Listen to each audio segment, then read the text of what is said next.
Kamu harus mampu berkata bisa dilewati. Amsal 27 ayat 1, barang siapa yang berbangga tentang dirinya untuk hari esok, dia tidak tahu bahwa dia tidak punya pengetahuan mengenai hari esok itu. Jadi kita harus selalu bangga berkata bisa dilewati. Itu. Ya. Yakobus berkata, Yakobus pasal 4 ya, hidup kita ini seperti uap, mits, uap. Sebentar saja lenyap. Gitu. Jadi saya dan saudara harus punya uh, suasana batinia. Harus punya suasana batinia. Kalau suasana jasmania tidak usah diurus. Saudara pasti tidak bisa urus. Pasti nggak bisa. Sulit untuk urus jasmania. Dan hari ini rambut dicatok, kegulung lagi. Itu jasmani. Ya, rambut hari ini dicat, putih lagi. Gigi dirapiin, copot. Uang dicari, habis. Coba ceritakan kepada saya. Hah? Yandri, gaji diterima, ludes. Bukan habis, ludes. Itu kata orang Jawa, ludes. Karena kalau hanya habis itu termakan oleh belanjaan. Tapi ludes itu tidak tahu siapa yang ambil. Kok habis? Gak sadar gitu. Itu ludes. Kebayang? Ya? Betapa tragisnya hidup ini kan? Kok Afi mau tambahin apa? Ya, bersama Tuhan kita bisa lewati hari lepas hari. Lantaran Tuhan itu yang memberikan pertolongan, kekuatan pada kita semua, Pak. Jadi suasana batin seperti itu yang benar-benar kita harus selalu senantiasa pertahankan gitu di dalam hidup kita. Gitu. Sejak kemarin tuh saya diingatkan lagu yang tadi itu saya kirim gitu. Ya, bahwa kasihmu tiada duanya.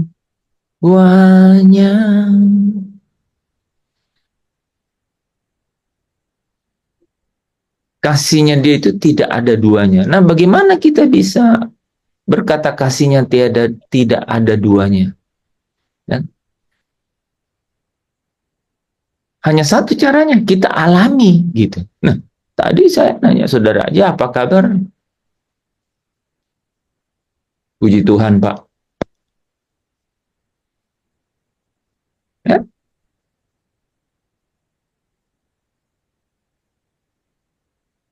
apa ya?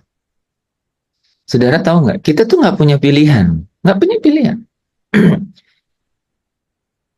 Makanya saya coba bilang tadi ya, urusan-urusan jasmani, aduh, sehebat-hebatnya kita mengelolanya, tragis, tragis, tragis, gis. Bahwa hidup itu tragis, tragis.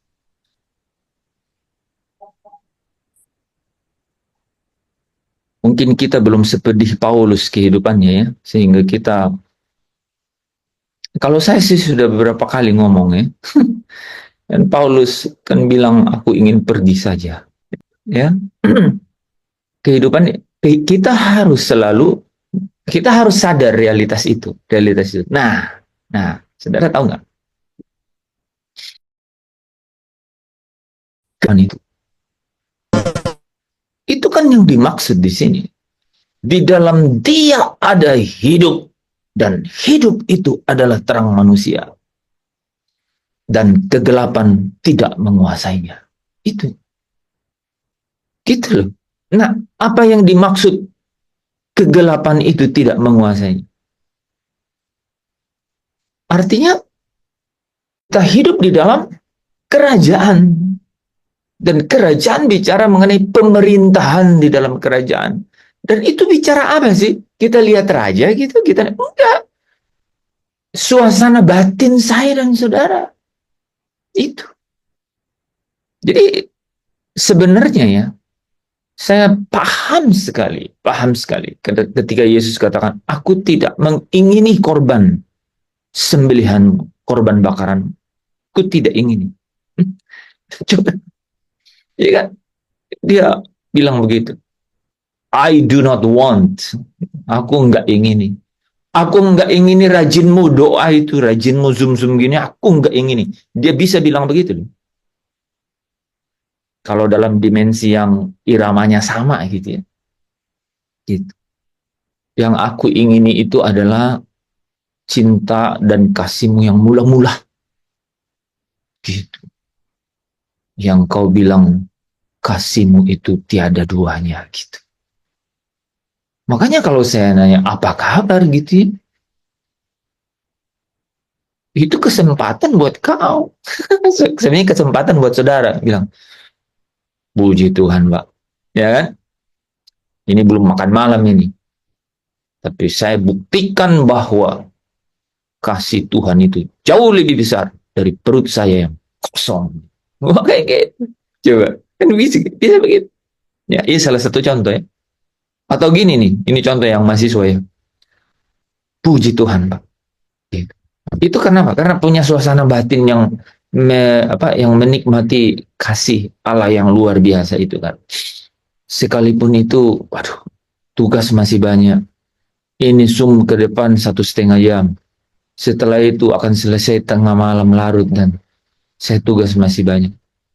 Tapi kita bisa, saudara bisa memiliki suasana batin. Nah, suasana batin itu adalah pemerintahan itu. Makanya Paulus berkata, hendaklah damai sejahtera itu memerintah dalam hati. Rules your heart. Mengelola gitu, keadaan batin. Saudara tahu nggak? Ketika kita memiliki dan terus mencari dan menikmati, sering senang sekali menggunakan kata-kata itu ya. Orang yang terus mencari suasana batin seperti itu, yaitu uh, manifestasi kehadiran sang kasih itu, sang terang itu, sang kebenaran itu di dalam batinnya, terus mencari, dan terus berusaha untuk menikmatinya. Saudara sedang diubahkan hati dan pikiranmu. Saudara sedang berada di dalam pengudusan yang terus-menerus. Saudara sedang ada di dalam penyempurnaan yang terus-menerus. Itu memang caranya. Gitu. Inkubator rohani. Spiritual incubation. Gitu.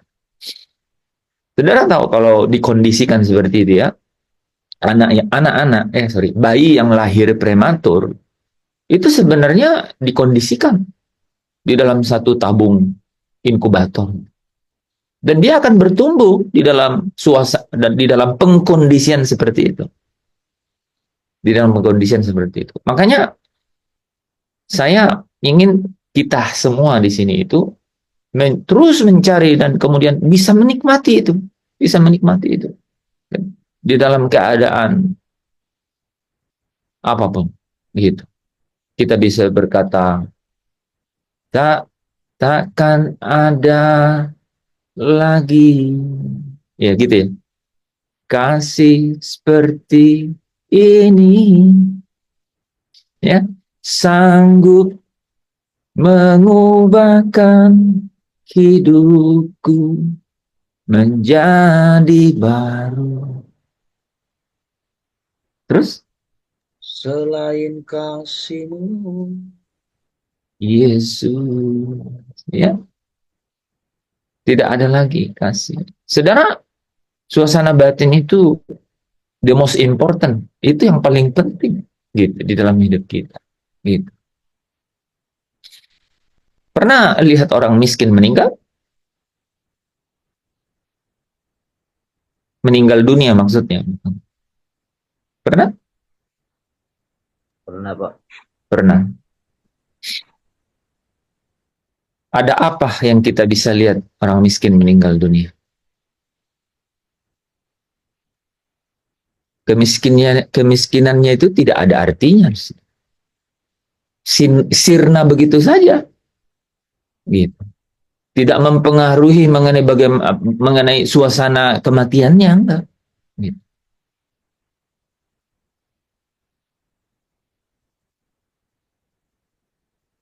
Tragis gitu kan kehidupan. Atau dibalik nih, saudara pernah hadir dalam kematian orang yang memiliki kemewahan gitu. Kemewahannya tidak mengubah suasana kedukaan di rumah duka. Tidak. Ya, bukan karena semua lengkap, makanan ada, AC dinginnya 12 derajat, sampai air mata tidak bisa keluar begitu? Tidak. Suasana kedukaan itu tetap menguasai, ya kan? Menguasai suasana menguasai uh, keadaan rumah duka gitu. Jadi tragis gitu. Ya, tragis. Ya, fokuskan dirimu ke spiritual, ya, ke hal-hal yang batiniah gitu. Ya, makanya penting sekali, ya. How are you today? Ya. Saya nyanyi atau gimana? Ya. How are you today? Ya.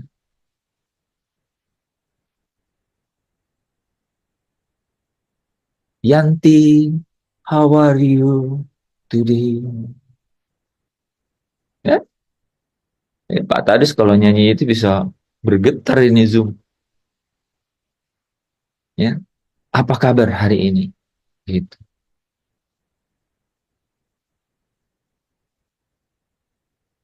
Kita tidak akan kemana-mana loh, saudara. Ini loh, saudara. Pertumbuhan rohani kita itu tidak akan kemana-mana kalau kita tidak memahami ini. Seberapa rindu kita terus mencari, gitu. Seberapa rindu kita terus mencari.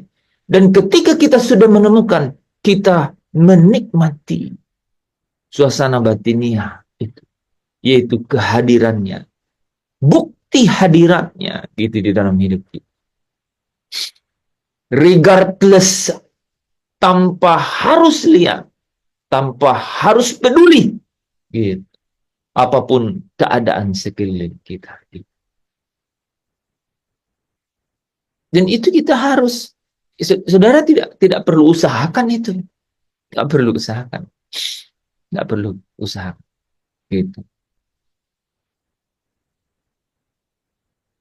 Dengan tidak bertanggung jawab, itu. Jadilah hamba Allah. Artinya jadilah penurut-penurut hamba itu, saudara ya. Tidak lebih ke mengenai mengikuti aturan loh hamba itu, enggak. Saudara tahu nggak yang namanya hamba itu? Hamba itu tidak ada kaitannya dengan submit to uh, order gitu ya. Artinya mengikuti perintah, enggak. Hamba itu kaitannya dengan menyenangkan tuannya. Itu hamba, gitu. Gitu. Kira-kira saya mau tanya nih, kira-kira apa di dalam hidup saudara yang menurut saudara akan paling menyenangkan Bapa di surga dan Tuhan Yesus Kristus? Kira-kira apa? Gitu.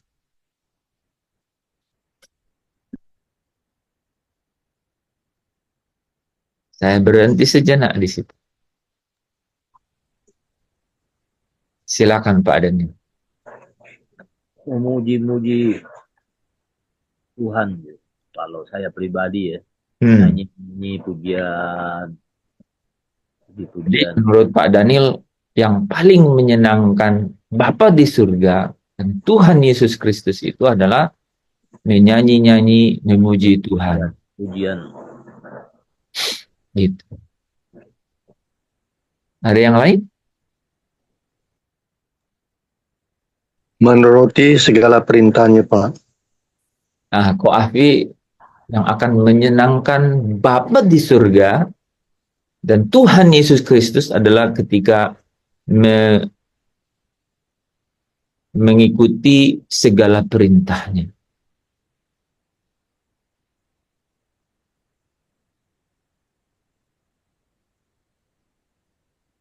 Ada yang lain?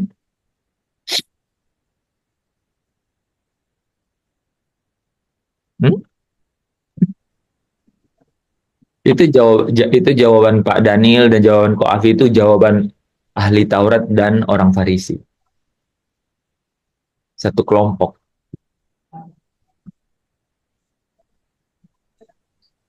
Bertemu dengan dia dan mendengar apa yang dia katakan.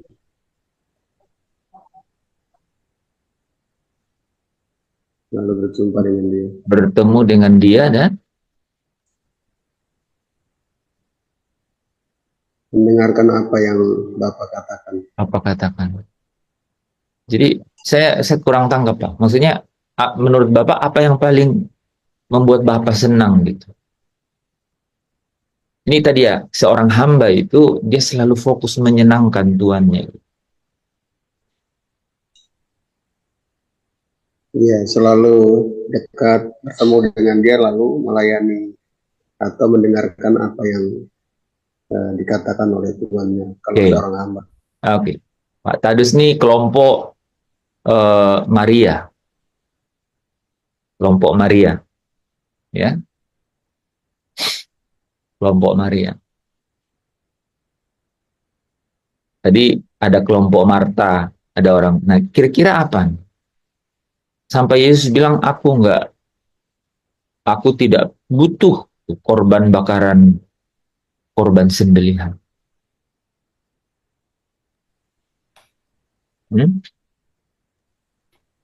Merindukan dia setiap saat. Gimana nanti? Merindukannya setiap saat. Merindukannya setiap saat. Udah mulai muncul ya. Merindukannya setiap saat. Mempersembahkan hidupnya. Mempersembahkan hidup. Bagaimana caranya mempersembahkan hidup, Yandri?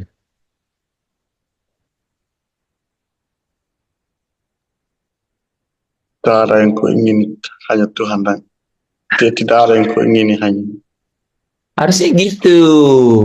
Harusnya gitu ini, saudara tangkap ya. Saya tangkap ya. Jadi, apa kira-kira yang paling menyenangkan ini? Sebelum saya sampai ke sana deh, kita balik, kita ini deh, kita ngomong orang tua sama anak ya. Oke, kita buat analogi dulu nih, karena saya lihat saudara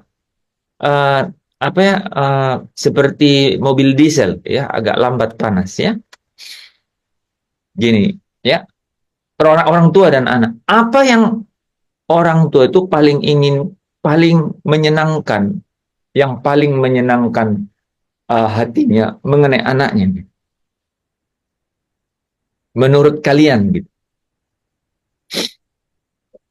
Maksudnya anak itu menyenangkan orang tuanya, apa orang tuanya yang menyenangkan anak itu, Pak? Bukan, apa yang paling membuat orang tua tersebut merasa disenangkan gitu? Oh ya, berarti harusnya begini, sebagai anak harus menuruti segala perintah orang tuanya, Pak. OB, di sini OB. Jadi taat selalu apa yang diperintahkan orang tua, dia anak itu akan menjalankan, gitu Pak. Itu kira-kira yang akan membuat orang tuanya begitu senang dengan anaknya itu ya? Ya, kalau dia anak-anak itu mentaati segala perintah dari orang tuanya, tidak bandel, ya kan, apa yang dinasihatkan dituruti. Ya itu ya salah satunya anak itu menyenangkan hati orang tuanya, Pak, begitu. Ya, saya udah tangkap. Itu mirip sama jawabannya Ko Afi dengan pertama tadi, konsisten. Ada yang lain?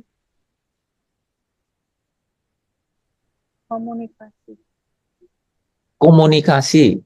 Jadi yang bisa membuat orang tuanya senang itu karena anaknya terus berkomunikasi.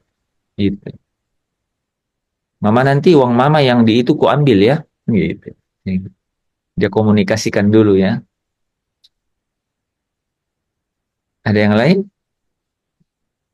Ya, apa yang paling menurut pengalaman saudara loh, kan ada orang yang belum punya pengalaman itu, jadi kita nggak bisa tanya juga. Menurut saudara, anak yang nakal akan dibenci sama orang tuanya nggak sih? Itu udah pasti, Pak. Sebab anak yang nakal itu kan menjengkelkan orang tuanya, Pak. Lagian juga anak nakal itu kan tidak melaksanakan apa yang diperintahkan atau dinasihatkan orang tuanya kepada anak itu, Pak. Pertanyaan saya, dibenci orang tuanya nggak? Pasti, Pak. Itu. Pengalaman orang masing-masing nih ya. Iya, iya Pak. Ini kan saya kan juga sebagai orang tua Pak, yang punya Ya, anak. iya, makanya Iya. saya tanya Pak Koagi gitu. Ya.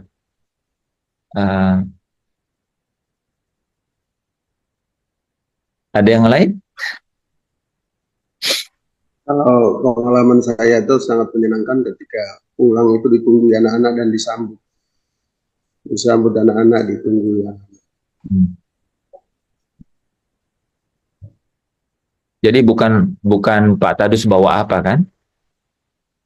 Bukan. Bukan. Nah, saudara tangkap nggak sesuatu di sini? Ya, saudara harus tangkap sesuatu. Ya, saudara harus tangkap sesuatu.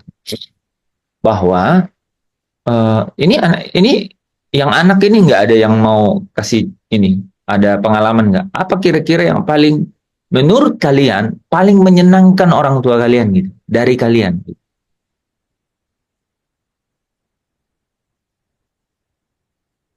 Nggak pernah. Saya sebagai orang tua ya Pak ya, kalau anak-anak saya perintahkan, saya nasihatkan, kalau dia menurut perkataan saya, nasihat saya dituruti Pak, saya sudah senang sekali. Jangan bilang anak itu sudah bekerja dan memberikan uang kepada saya. Jauh lebih dari uang itu Pak, kalau nasihat saya atau perintah saya dituruti oleh anak-anak itu, saya lebih senang daripada menerima uang dari anak saya sendiri Pak, begitu.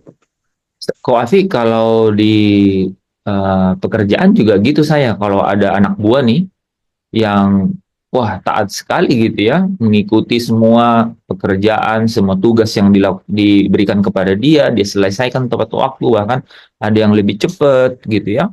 Saya senang sama dia. Apa yang membedakan senangnya saya sama dia sama senangnya saya sama anak saya, anak kandung saya? Oke, simpan itu ya. Coba Ko Afi pikirin itu. Enggak, ini Yuli tadi mau jawab? Ini kita di situ tadi Yuli kan buka mic, mau jawab?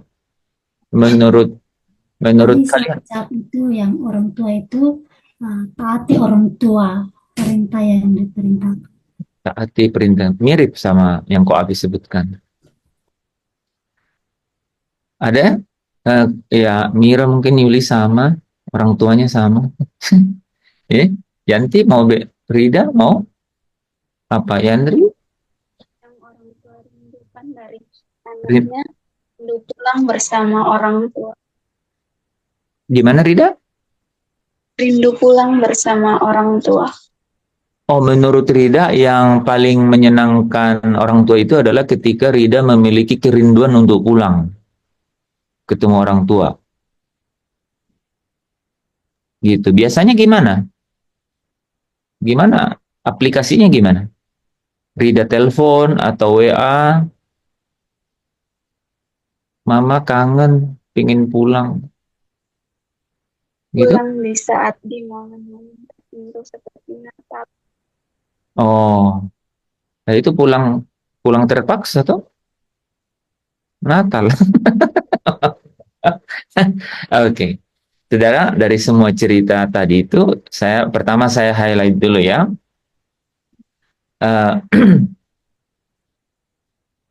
Ko Afi, Yuli gitu ya. Tadi cerita mengenai ketika melakukan gitu. Ketika melakukan apa yang diinginkan gitu. Artinya perintahnya, tugasnya, kewajibannya lah begitu kan. Maka pasti akan senang. Nah, kalau kita bandingkan dengan hubungan ya seorang atasan dan bawahan, pasti mirip juga kan?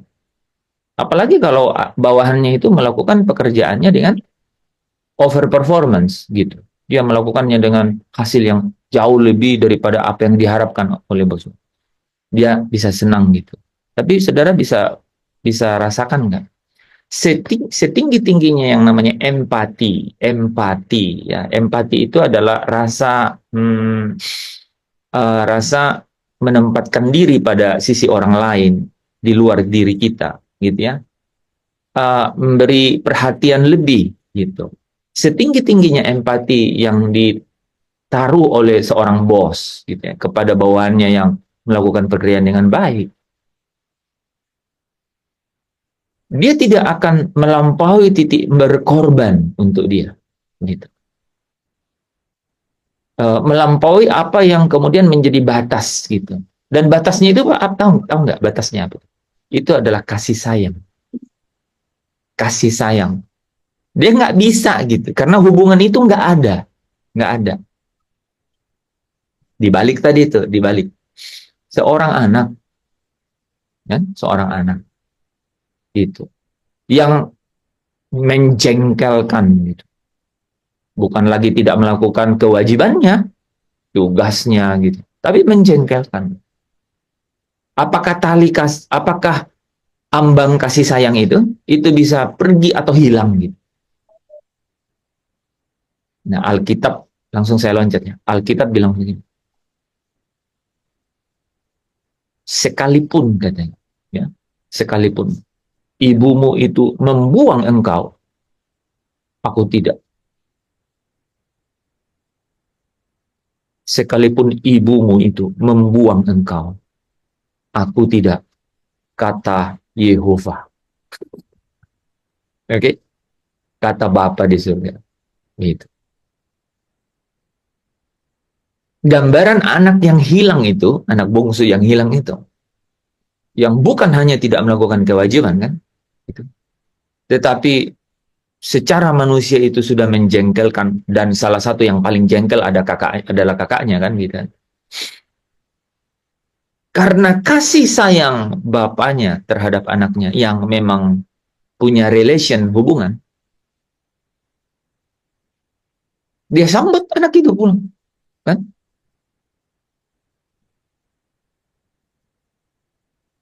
Seperti bapa sayang anaknya,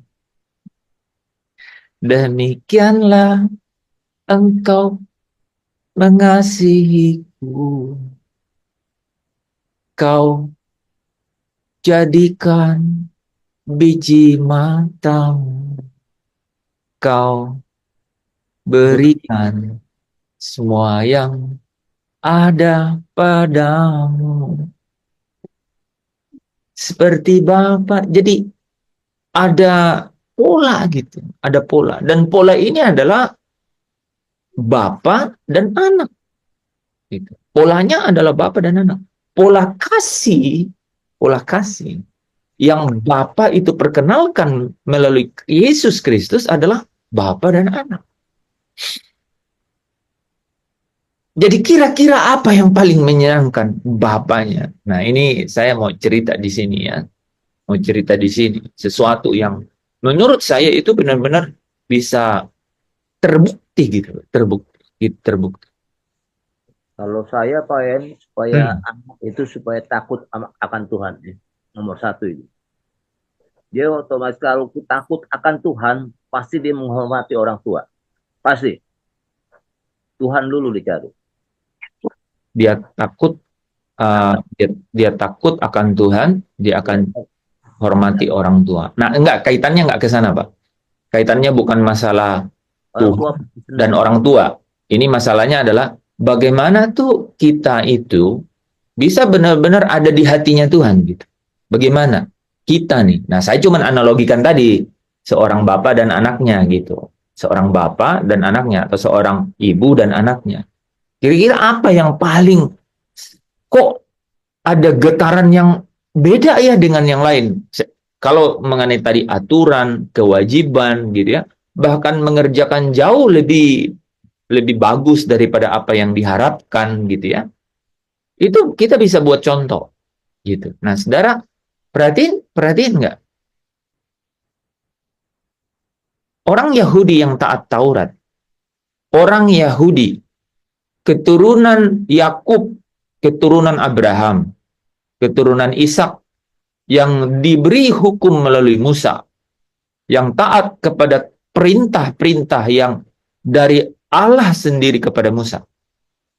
Taat. Yang menarik adalah tidak berkenan di hatinya Bapa gitu. Ya kan? Nggak berkenan. Itu pasti kita bisa, sebenarnya kita bisa loh. Kita bisa merasakan itu. Kita bisa merasakan itu. Nah, supaya saudara bisa lebih membayangkannya. Saya punya adik loh saudara ya, yang nakal loh saudara. Dia tuh nakal, benar-benaran nakal. Kalau saudara mau tahu salah satu nakalnya adalah dia menjual barang yang ada di dalam rumah loh saudara. Ada saudara yang senakal itu? Mungkin belum ya. Barang di dalam rumah dia jual loh saudara. Gitu. Ya, dia jual.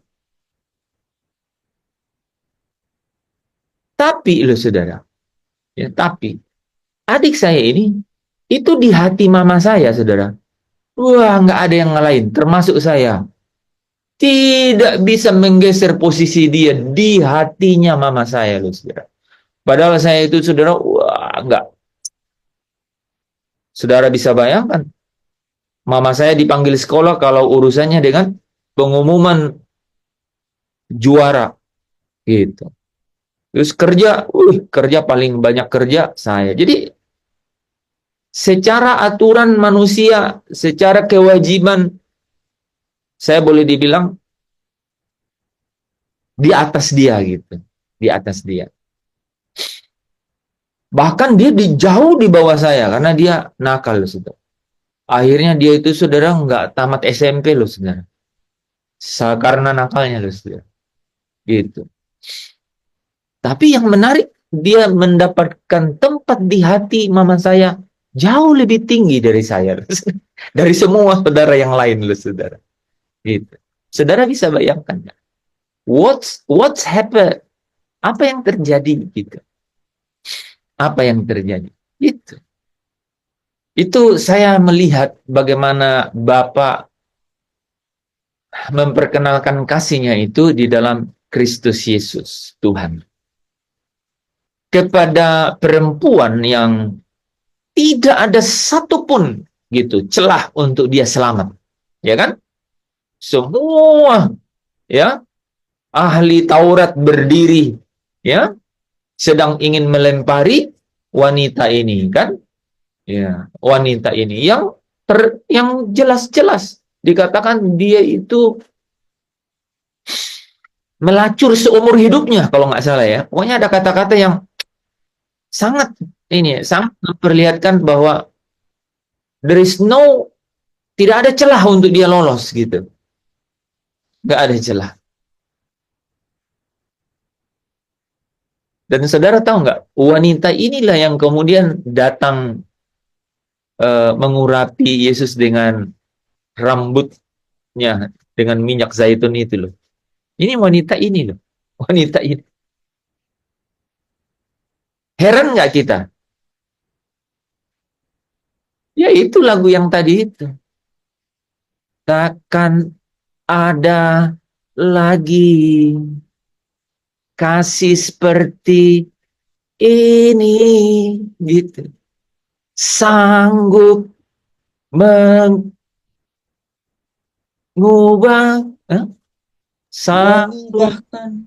mengubahkan hidupku menjadi baru. Gitu. Nah, tadi Pak Tadus sebenarnya nyerempet sama Yandri gitu. Ya, ini saudara coba perhatikan. Nah, kenapa ini penting? Why this is very important? Saya lihat orang debat teologis. Wah, tinggal main-mainan literasi aja. Kan referensi apa? Dan bersilat lidah. Structure gampang kan gitu. Well organized, ngomong dengan cara yang ya, tapi esensinya itu tidak pernah bisa hilang. Kalau kering-kering aja. Kalau kering-kering aja. Kalau abundantly atau berkelimpahan dengan urapan, itu berkelimpahan aja. Gitu. Dan itulah yang kita temukan di dalam bagaimana kasih itu yang diperkenalkan oleh Bapa melalui Kristus Yesus ketika hadir di dunia ini. Gitu. Jadi tadi Yandri sempat bilang begini, Bapa itu akan sangat senang dan Tuhan Yesus Kristus akan sangat senang kalau kita berkata, Dialah satu-satunya di dalam hidup kita. Dialah satu-satunya di dalam hidupku dan tidak ada yang lain. Gitu. Saudara, konsekuensi kehidupan seperti itu, waduh, luar biasa. Ini kalau Yandri ngomong asal jangan ini ya, asal ngomong beneran ya Yandri ya. Coba praktekkan tuh, praktekkan bahwa benar di dalam batinnya itu selalu berkata, tidak Tuhan. Tiada Allah lain, tiada Allah lain, hanya Kau, Yesus. Gimana? Refnya itu? Udah refnya itu kan? Iya, itu ref. Udah refnya itu. Jadi, yang paling menyenangkan orang tua saudara, tahu nggak? Ketika dia itu menjadi satu-satunya gitu, yang menjadi kebahagiaan saudara gitu, ya. Kemungkinan ya. Wah itu adik saya itu, nah kalau itu adik saya itu pernah patah ini rahangnya ini nih, patah ini. Itu karena ditombak orang. Nakal. Tapi setiap datang ke mama saya itu dia selalu dapat. Ya, mama saya selalu bilang gini, namanya kan Peri ya. Peri, kamu di mana? Sini Peri, sini. Oh, itu suara lembut kayak gitu. Kayak dia punya posisi gitu. Gitu. Nggak melihat gitu. Itu saudara bisa bayangkan nggak? Ketika Yesus datang kepada perempuan itu, yang seharusnya dia tidak punya escape way gitu ya, jalan untuk lolos, nggak bisa. Tapi Yesus katakan, aku tidak ya menghukummu, kan? Pergi dan jangan berbuat dosa lagi. Ini loh saudara, ini yang saya mau cerita ini itu adalah keseharian kita loh, keseharian. This is our daily life nih, ini keseharian. Gitu. Sebenarnya saya pengen tuh kalau saya tanya apa kabar tuh, saudara bilang nih, saya puji Tuhan Pak, kabar baik. Bapak, saya boleh cerita nggak Pak? Oh, saya kasih 20 menit cerita. Untuk saudara cerita mengenai how God leads you through the tunnel. Bagaimana Allah itu memimpin engkau lewati lorong, darkness, kegelapan dalam hidupmu. Itu yang luar biasa. Itu yang membuat kehidupan itu dibaharui gitu. Tahu nggak apa yang membuat kita dibaharui? Ketika kasihnya itu memenuhi. Alkitab berkata ketika kasih itu sempurna, maka apa katanya? Ketakutan itu hilang. Saudara bisa tahu? Apalagi kekhawatiran. Gitu. Itu rumusnya itu. Itu memang rumusnya. Gitu. Jadi saya bisa sangat memahami ketika Yesus bilang, aku nggak mengingini korban sembelihanmu, korban bakaranmu, aku nggak ingini. I don't want you. Saya nggak, ya, gitu. Dia mau bilang, Aku nggak yang kau ingini satu-satunya dalam hidup? Yang jadi kebahagiaanmu itu aku nggak sih? Aku nggak yang menjadi kebahagiaan di dalam hidup? Aku nggak yang menempati posisi gitu, yang membuat kau itu bahagia gitu. Seperti Pak Tadus tadi kan bilang itu. Jadi yang paling membahagiakan dia itu adalah ketika dia pulang dan kemudian anak papa, papa gitu. Gitu. Coba dari jauh ada misalnya yang paling tua datang, apa ada bawa makanan, wah itu Pak Tadus langsung hilang itu pikirannya di sini. Itu kok ini anak apa anak kamu ini, ya kan? Iya kan? Coba dari jauh bilang, papa bawa apa? Waduh, itu terpatri itu dalam pikirannya Pak Tadus. Ini anak ya. Satu ini anak ini satu itu ya. Nah, tetapi biasanya tuh yang kayak gitu, yang menyambut kayak gitu siapa? Yang kecil apa yang besar? Hah? Biasanya yang kecil kan? Yang kecil. Yang kecil. Nah, karena masih polos. Dunia belum terlalu mencemari otaknya. Kan gitu. Ya. Jadilah seperti anak kecil ini, kata Yesus. Karena mereka lah yang akan masuk ke dalam kerajaan surga. Mau berbicara mengenai apa? Memang hubungan bapa dan anak itu adalah ilustrasi yang apa yang perfect gitu ya untuk menceritakan itu, saudara. Nah, dan tapi jangan saudara jangan kehilangan kehilangan esensinya ya. Yang saya mau jelaskan adalah ketika kita terus merindukan, kata-kata saya dari tadi tidak pernah berubah. Ketika kita terus merindukan untuk mencari suasana batin seperti itu dan menikmatinya di dalam batin kita, itulah yang benar-benar Tuhan selalu inginkan. Dan itu yang apa? Mengubah hidup kita. Itu yang mengubah. Dulu saya sering memakai kalimat-kalimat gini kan.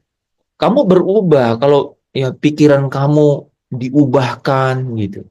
Terus kamu pakai anggota tubuhmu untuk hal-hal yang melakukan kebenaran gitu. Saya sering kan gitu ya. Salah nggak itu? Tidak salah. Tapi dia bukan intinya. Bukan. Belum sampai pada hakikat yang sejatinya. Gitu. Yang bisa mengubahku, itu adalah ketika engkau terus merindukan gitu, suatu suasana batiniah gitu, bahwa dialah yang menjadi kebahagiaanmu. Satu-satunya yang kau ingini dalam hidupmu hanyalah dia. Sehingga saudara tahu kasihnya itu menjadi sempurna, memenuhi batinmu, dan ketakutan itu tidak akan ada lagi. Kegelapan itu tidak menguasainya. Apalagi khawatir. Gitu. Apa kabar? Puji Tuhan, Pak. Dia selalu ada di sini. Wah, luar biasa. Kalau saudara sampai jawab gitu, saya bilang, kita Zoom selesai. Ya, besok lanjut lagi ya. Kenapa? Itu yang luar biasa. Gitu. Ya. Saudara, hal-hal yang di luar diri kita, yang jasmani itu tragis. Dicari habis. Ya. Kalau uang ludes, ya kehormatan, jabatan punya masa. Ya. Ada orang punya masanya, ada masa punya orangnya. Ya kan? Gitu. Ya. Tapi kalau saudara terus merindukan gitu, suasana batiniah di mana sukacita dan damai sejahteranya itu ya memerintah di hati saudara, maka itulah pemerintahan kerajaan Allah. Disitulah dia hadir ya, memerintah. Itu membuat perbedaan yang luar biasa. Renungkan ini. Ya, hidupi itu. Dan coba buktikan kalimat-kalimat saya ini. Ya, engkau akan ketemu. Ya, yang namanya the true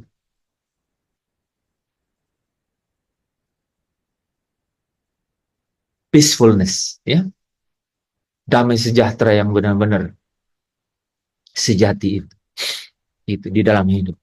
Ya, untuk menjaga suasana batin. Ya. Nah, itu ya pengantar ya. Itu pengantar ya. Itu saudara, kalau saudara tangkap ya, hampir setiap kali session saya, itu saya selalu menyentuh dimensi ini. Saya selalu menyentuh dimensi ini. Ya. Karena ini loh saudara. Ada dua sisi yang sangat penting dari hal itu. Pertama,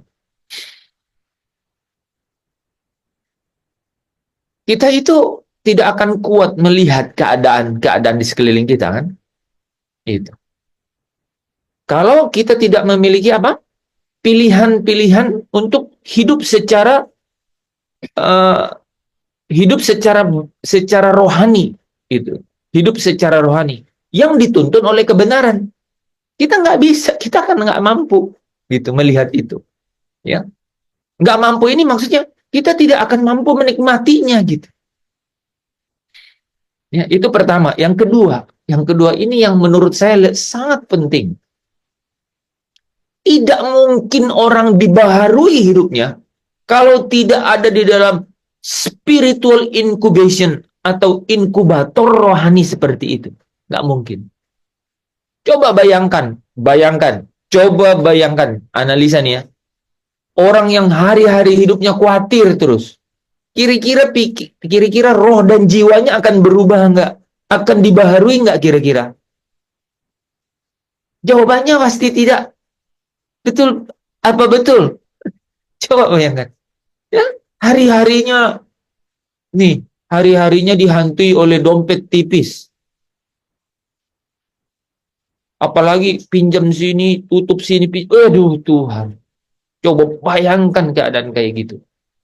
Coba bayangkan. Ya? Bisa nggak dia hidup? Oh bisa. Banyak yang hidup kayak gitu. Ya kan? Tapi saudara, roh dan jiwanya dibaharui nggak kira-kira? Sulit sekali untuk bilang iya loh.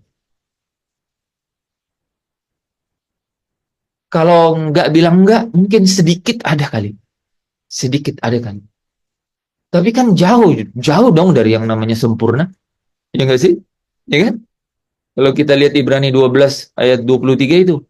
Roh-roh orang benar yang sudah menjadi sempurna. Jauh kan? Jauh. Pasti jauh. Dulu ya saudara ya. Beberapa sih di dalam perjalanan hidup saya lihat orang. Saya lihat orang yang sekalipun secara keadaan jasmani itu tidak mendukung. Tapi dia mampu mempertahankan kerinduan suasana batiniah yang diperintah oleh damai sejahtera dan sukacita di dalam hidupnya. Itu bisa loh. Saya lihat, wah luar biasa ya. Bisa orangnya. Mukanya licin. Padahal umur udah 70-80 tahun. Itu luar biasa. Yang paling awal nih ya. Dulu saya kecil tuh saudara ya. Karena orang tua kami itu sering bantu orang ya. Tapi mama saya ini juga kadang-kadang dulu ya. Dulu. Jadi harus ditagih lah duit-duit itu lah ya. Yang dipinjam orang kan. Nah saya kolektor.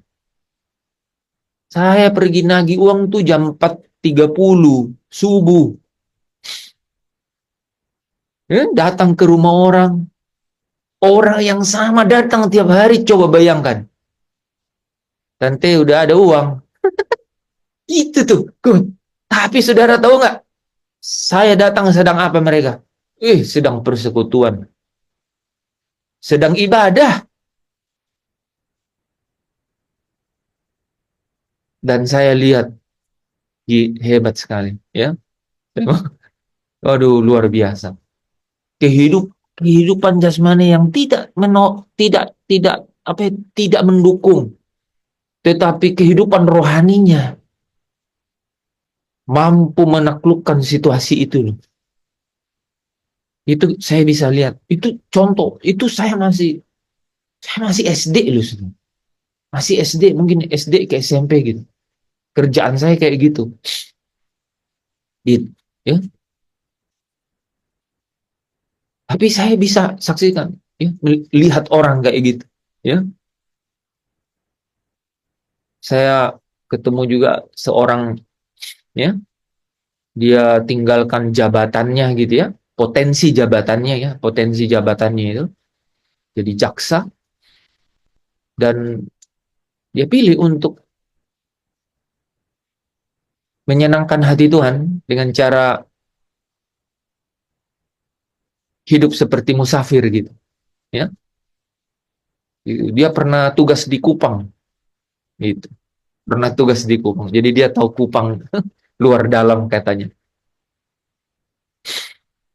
Uh, dia dia sampai hari ini nggak punya rumah. Umur sudah mau 80 tahun. Tapi kalau kita ketemu, wah, seperti kita ketemu Timotius atau ketemu Nikodemus. Tidak ada kepalsuan di mukanya, ya. Ya, dia selalu ngomong dengan apa? Dengan apa? Good news gitu ya, dengan kabar baik gitu ya. Tuhan Yesus baik, kan gitu katanya, ya. Dia terlalu baik. Saya pikir dia bilang dia terlalu baik. Luar biasa, ya. Keadaan jasmanianya sulit sekali bilang dia terlalu baik. Nah, terus apa dong? Kalau begitu apa? Ya suasana. Jadi suasana batinianya itu benar-benar memerintah gitu. Memerintah di dalam kehidupannya. Nah, saudara, itu yang saya percaya bahwa itu yang mengubah, ya, roh dan jiwa kita gitu. Sampai suatu hari nanti kamu akan disebut anak-anak Bapamu yang di surga.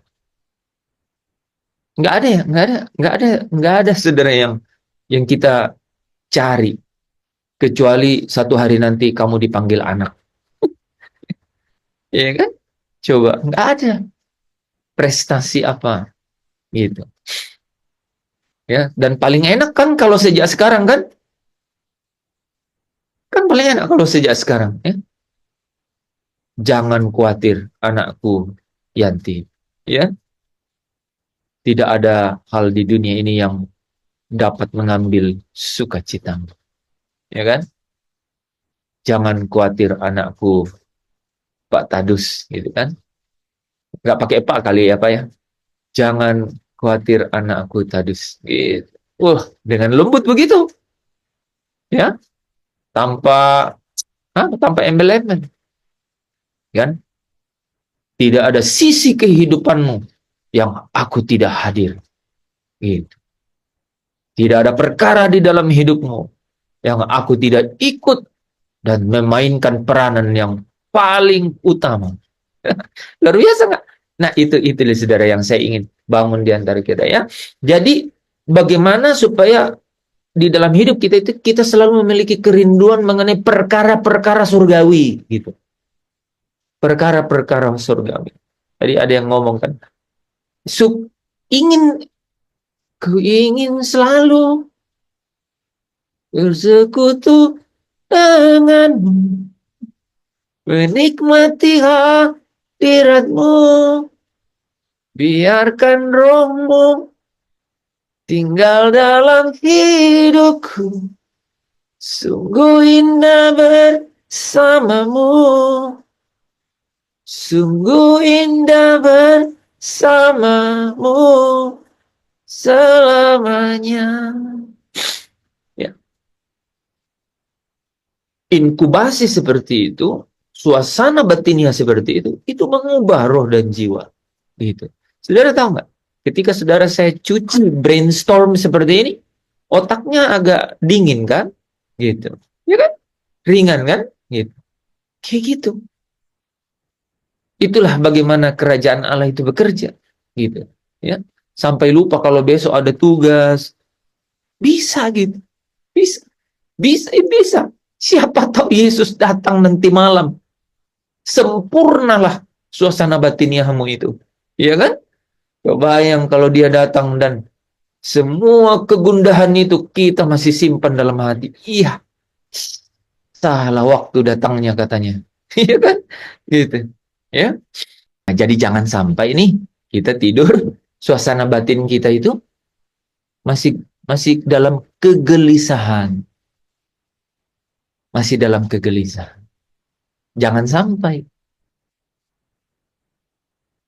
Harusnya suasana batinnya kita itu ada di dalam kelegaan. Gitu. Nah, menarik saudara, kata kelegaan itu dipakai kata rest kan, rest. Ya, rest, kelegaan. Itu kegelisahan itu restlessness. Ya, restlessness. Jadi jangan sampai ada di dalam keadaan kegelisahan atau kegundahan gitu. Nah, itu yang penting kita pelihara dalam hidup. Supaya apa? Supaya roh dan jiwa kita itu terus dibaharui. Ya. Oke. Nah, itu saja yang saya mau sampaikan malam hari ini, ya. Saya sebenarnya cerita itu tuh sebenarnya kalau saudara perhatikan itu merangkum, ya, materi-materi saya yang bisa agak rumit gitu, tapi saya ingin supaya ada esensi secara aplikatifnya di dalam hidup gitu, ya. Amin. Siapa yang diberkati?